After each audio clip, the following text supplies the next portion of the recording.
Good morning to all of you. मैं अतुल कुमार शर्मा आप सभी का अपने YouTube channel free chemistry by Sharma ji पर एक बार फिर हार्दिक स्वागत और अभिनंदन करता हूँ। स्टूडेंट्स, आज हम लोग जिस टॉपिक को पढ़ने वाले हैं, जिस यूनिट की शुरुआत करने वाले हैं, उस यूनिट का जो नाम है वे कार्बनिक रसायन, कुछ मूलभूत सिद्धांत और टेक्निक्स। आप इसको इंग्लिश में भी समझ सकते हैं, organic chemistry some basic principles and techniques. बहुत इंपॉर्टेंट पॉइंट्स हैं और यह यूनिट रसायन विज्ञान की रीढ़ की हड्डी है। आप सभी से मैं आग्रह करूंगा कि आप सभी लोग कॉपी पेन लेकर के मेरे द्वारा बताए जाने वाले सारे पॉइंट्स को अपनी कॉपी पर नोट करेंगे। और ऐसे सभी स्टूडेंट्स जो मुझसे पहली बार जुड़ रहे हैं, सबसे पहले मेरे चैनल को सब्सक्राइब कर लेंगे, साथ ही साथ बेल आइकन को प्रेस करेंगे ताकि मेरे द्वारा अपलोड की जाने वाली वीडियोज की नोटिफिकेशन आप सभी के लिए सबसे पहले प्राप्त हो सके। चलिए स्टूडेंट्स, बात करते हैं ऑर्गेनिक कंपाउंड्स की। ऑर्गेनिक कंपाउंड्स क्या होते हैं, जिसको हम लोग हिंदी में कार्बनिक यौगिक कहते हैं, जिसको हम लोग हिंदी में कार्बनिक यौगिक कहते हैं और इंग्लिश में हम लोग इसको ऑर्गेनिक कंपाउंड्स बोलते हैं। स्टूडेंट्स, आपने 10th स्टैंडर्ड तक पढ़ा होगा कि कंपाउंड्स दो प्रकार के होते हैं। एक कंपाउंड अकार्बनिक यौगिक कहलाते हैं। मैं यहां पर थोड़ी सी बेसिक बातें आपके लिए बता रहा हूं। एक अकार्बनिक यौगिक है जिसको स्टूडेंट्स हम लोग इंग्लिश में इनऑर्गेनिक कहते हैं। Inorganic compounds, inorganic compounds. वहीं दूसरी ओर हमारे पास ऑर्गेनिक कंपाउंड्स। तो पहले बेसिक बातें जान लेते हैं इनके बारे में। ऐसे सभी कंपाउंड्स जिसमें कार्बन अपसेंट होता है। स्टूडेंट्स ध्यान रखना, ऐसे सभी कंपाउंड जिनमें कार्बन अपसेंट है तो ऐसे कंपाउंड अकार्बनिक कंपाउंड यानी अकार्बनिक यौगिक कहलाते हैं। क्लियर? अकार्बनिक यौगिक किसे कहते हैं? ऐसे सभी कंपाउंड जिसमें कार्बन अपसेंट होता है, ऐसे कंपाउंड आपके अकार्बनिक यौगिक कहलाते हैं। क्लियर?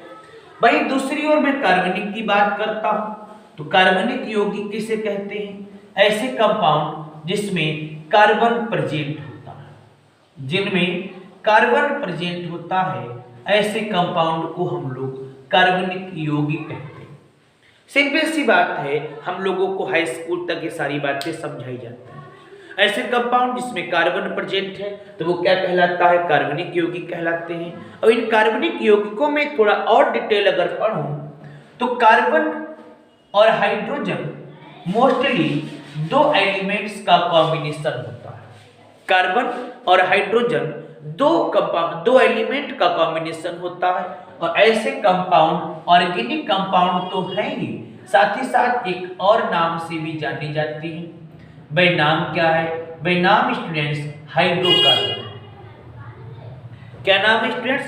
हाइड्रोकार्बन। तो ये कुछ बेसिक बातें थी जो आपको अभी तक 10th स्टैंडर्ड तक पता होंगी। अब मैं एक काम करता हूं, मैं ऑर्गेनिक कंपाउंड्स के क्लासिफिकेशन को आपके सामने प्रस्तुत करता हूं ताकि क्लासिफिकेशन की सहायता से आप ऑर्गेनिक कंपाउंड को बहुत आसानी से समझ सकें। तो आप एक काम कीजिएगा, कॉपी पेन ले लीजिएगा, जो बातें यहाँ से आपको नोट करनी हो उनको आप नोट कर लीजिएगा, फिर मैं इसका क्लासिफिकेशन आपके सामने प्रस्तुत करता हूँ। अब हम लोग बात करेंगे स्टूडेंट्स कार्बनिक यौगिकों के क्लासिफिकेशन की, इनके वर्गीकरण की बात करते हैं। तो इनका वर्गीकरण किस प्रकार से होगा मैं आपके सामने पूरा चार्ट बना करके आपके सामने बताता हूं। देखिएगा, ये जो ऑर्गेनिक यौगिक की बात मैंने करी है, मैं कार्बनिक यौगिक की जो बात आपके सामने करने जा रहा हूं। सबसे पहले इन कार्बनिक यौगिकों को दो पार्ट में स्टूडेंट्स डिवाइड करते हैं। कितने पार्ट में डिवाइड करते हैं? दो पार्ट में डिवाइड करते हैं। एक कहलाता है खुली श्रृंखला वाले यौगिक। आप लोग मेरे साथ अपनी कॉपी पर नोट करते रहना। खुली श्रृंखला वाले यौगिक। एक प्रकार के जो कार्बनिक यौगिक हैं वो ऐसे होते हैं जिनकी श्रृंखला ओपन होती है, जो खुली श्रृंखला वाले होते हैं। और वहीं दूसरी ओर मैं बता दूं एक और भी प्रकार है जिनमें हम लोग बंद श्रृंखला को देखेंगे,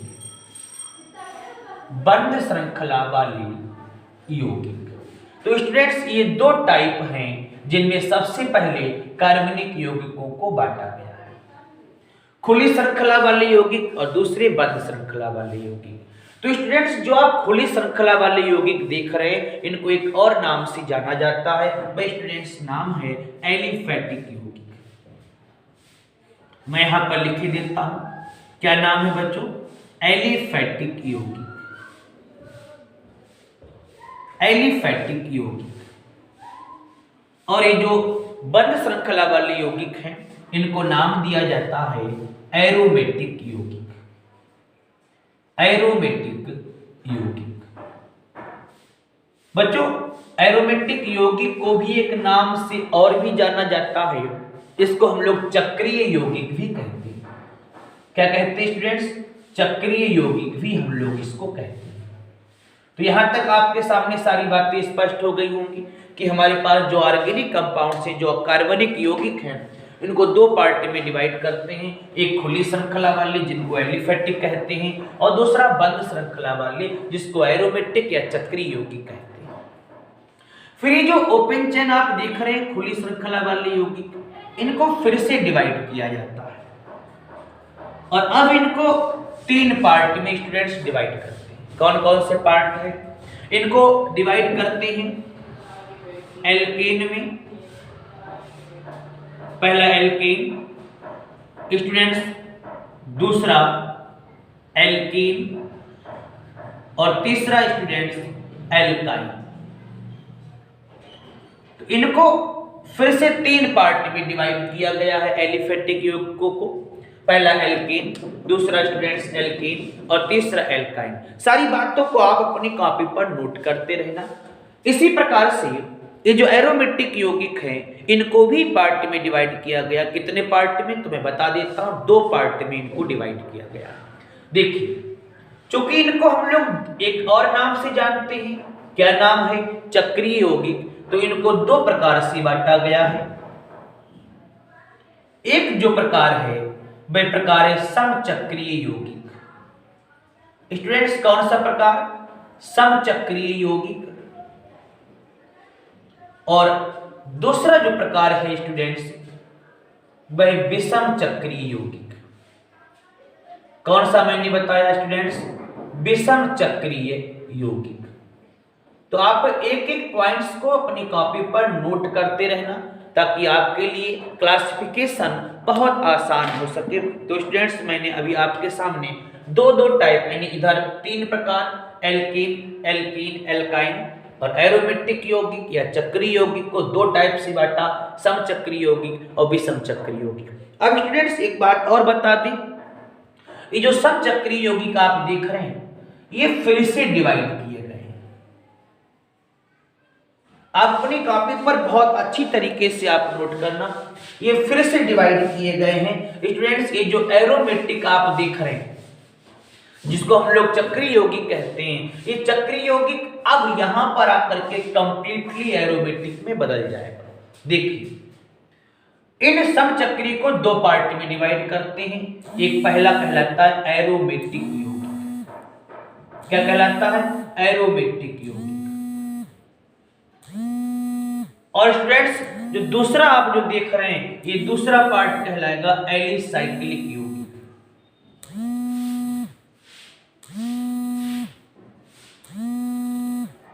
एलिसाइक्लिक यौगिक। तो स्टूडेंट्स मैंने दो पार्ट में आपके सामने नोट कर दिया है, आप एक बार देख लीजिएगा। आप के सामने पूरा चार्ट मैंने बना दिया, आप एक बार इसका स्क्रीनशॉट ले लें, फिर मैं आगे की बात करता हूं। अब स्टूडेंट्स हम बात करेंगे ओपन चेन ऑर्गेनिक कंपाउंड्स की, अर्थात खुली श्रृंखला वाले कार्बनिक यौगिकों की। ऐसे यौगिक, ऐसे कार्बनिक यौगिक जिसमें कार्बन परमाणु की, ध्यान रखना एक एक बात को जो मैं बता रहा हूं, कार्बन परमाणु की ओपन चेन पाई जाती है। स्टूडेंट्स, सारी परिभाषा आप इस लाइन से समझ सकते हैं। ऐसे ऑर्गेनिक कंपाउंड्स जिसमें कार्बन परमाणु की एक ओपन चेन पाई जाती है, खुली हुई श्रृंखला पाई जाती है, तो ऐसे ऑर्गेनिक कंपाउंड खुली चेन वाले ऑर्गेनिक कंपाउंड्स कहलाते हैं। ऐसे यौगिकों को एक और नाम से जाना जाता है, वो क्या नाम है? इनको अचक्रीय यौगिक भी कहते हैं।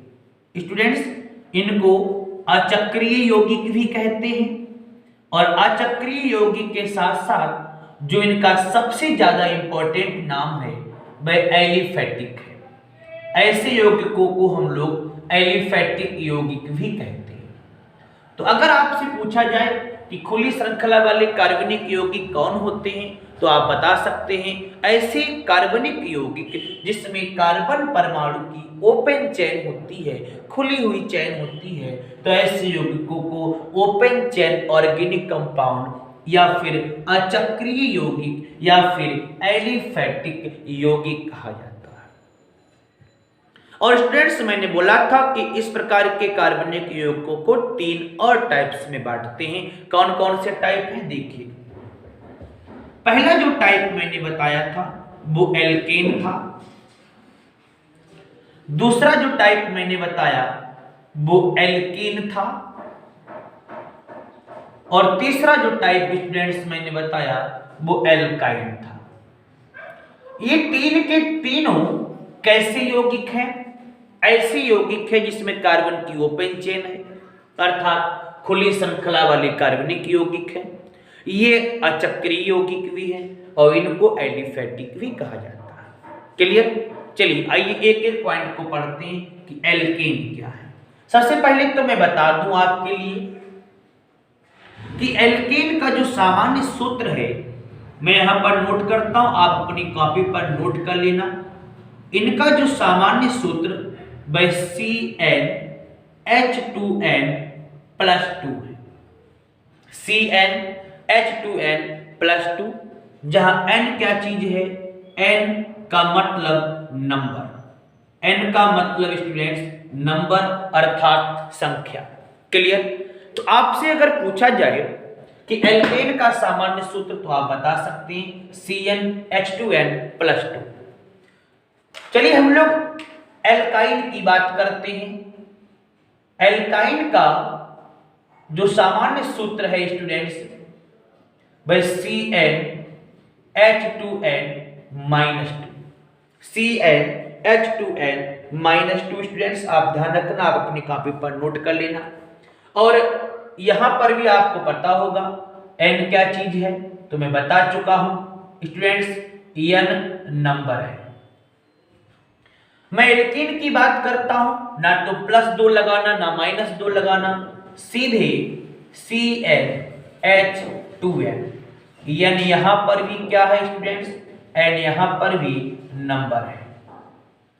आई होप आप तीनों के सामान्य सूत्र को जान गए होंगे कि एल्केन का सामान्य सूत्र CnH2n+2, एल्काइन का सामान्य सूत्र CnH2n-2 और एल्कीन का सामान्य सूत्र CnH2n है।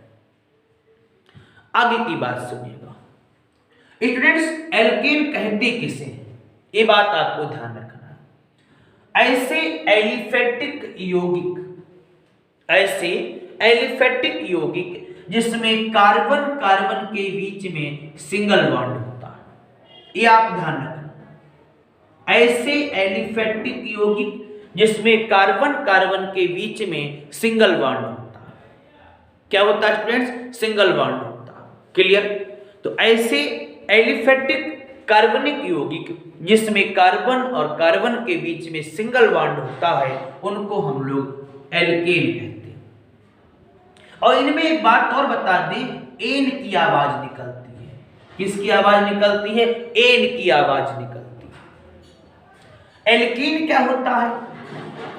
ऐसे एलिफेटिक कार्बनिक यौगिक जिसमें कार्बन और कार्बन के बीच डबल बॉन्ड होता है, जिनमें कार्बन और कार्बन के बीच में स्टूडेंट्स डबल बॉन्ड होता है। और आपको ध्यान रखना है इनमें इन की आवाज आती है। किसकी आवाज आती है स्टूडेंट्स? इन की आवाज आती है। तो ऐसे एलिफेटिक ऑर्गेनिक यौगिक जिसमें कार्बन कार्बन के बीच डबल बॉन्ड होता है तो वो एल्केन कहलाते हैं। और स्टूडेंट्स अगर कार्बन कार्बन के बीच में ट्रिपल बॉन्ड दे रखा हो, कार्बन कार्बन के बीच में ट्रिपल बॉन्ड हो, तो ऐसे एलिफेटिक कार्बनिक यौगिक एल्काइन कहलाते हैं। तीनों बहुत आसानी से आप याद कर लेंगे। कार्बन कार्बन के बीच में सिंगल बॉन्ड तो एल्केन, एन की आवाज निकलेगी। कार्बन कार्बन के बीच डबल बॉन्ड तो एल्केन, इन की आवाज निकलेगी। और कार्बन कार्बन के बीच में ट्रिपल बॉन्ड हो तो ध्यान रखना स्टूडेंट्स, ऐसे एलिफेटिक कार्बनिक यौगिक एल्काइन बोलेंगे और आवाज निकलेगी आइन की। किसकी स्टूडेंट्स आवाज निकलेगी? आइन की आवाज निकलेगी। आई होप आपको यहां तक सारी बातें क्लियर हो गई होंगी। मैं एग्जाम्पल की बात करता हूं, हम लोग इनको डिटेल में भी पढ़ेंगे, अभी मात्र आपके लिए क्लासिफिकेशन बता रहा हूं। मेथेन, एथेन, प्रोपेन, आगे आप किसी भी प्रकार की संख्या को नोट कर सकते हैं। हम लोग जब IUPAC पढ़ेंगे तब हम लोग और ज्यादा इसके बारे में जानेंगे। एक कार्बन है तो मेथ प्लस एन मेथेन, दो कार्बन है तो एथ प्लस एन एथेन, तीन कार्बन है तो प्रोप प्लस एन प्रोपेन। इन सब में कार्बन कार्बन के बीच में सिंगल बॉन्ड है, ये सब के सब एल्केन है। मैं एल्केन की बात करता हूं, कार्बन कार्बन के बीच में डबल बॉन्ड एल्केन। मैं एग्जाम्पल देता हूं एथिलीन का। एग्जाम्पल किसकी दी मैंने? एथिलीन, इन की आवाज निकली एथिलीन। और एथिलीन को ही स्टूडेंट्स एक और नाम दिया जाता है जिसको हम लोग बोलते हैं एथीन। तो चाहे आप एथिलीन बोले चाहे एथीन बोले एक ही बात है। और तीसरी चीज स्टूडेंट्स, हम लोग यहाँ पर कार्बन कार्बन ट्रिपल बॉन्ड की बात कर रहे हैं, अर्थात एथाइन कह सकते हैं। इसका एग्जाम्पल स्टूडेंट्स एथाइन कह लीजिए, या फिर एक और इसका एग्जाम्पल है जिसको हम लोग क्या बोलते हैं? एसिटिलीन बोलते हैं। क्या बोलते हैं स्टूडेंट्स? एसिटिलीन बोलते हैं। तो मैंने आपके सामने ओपन चेन कार्बनिक यौगिकों का क्लासिफिकेशन प्रस्तुत किया है, आप एक बार इसको देख लीजिएगा। अगर आप सभी को ये ओपन चेन का जो क्लासिफिकेशन है सारी चीजें क्लियर हो गई हो तो कमेंट्स बॉक्स में मुझे जरूर बताएं। मैं इसके आगे की एक और वीडियो अपलोड करने वाला हूं जिसमें मैं क्लोज्ड चेन के बारे में बताऊंगा और इसके आगे के पॉइंट्स को डिस्कस करूंगा। इस लेक्चर में इतना ही, तब तक के लिए आप लोग घर पे रहिए, सेफ रहिए। Thanks for watching this video, good bye.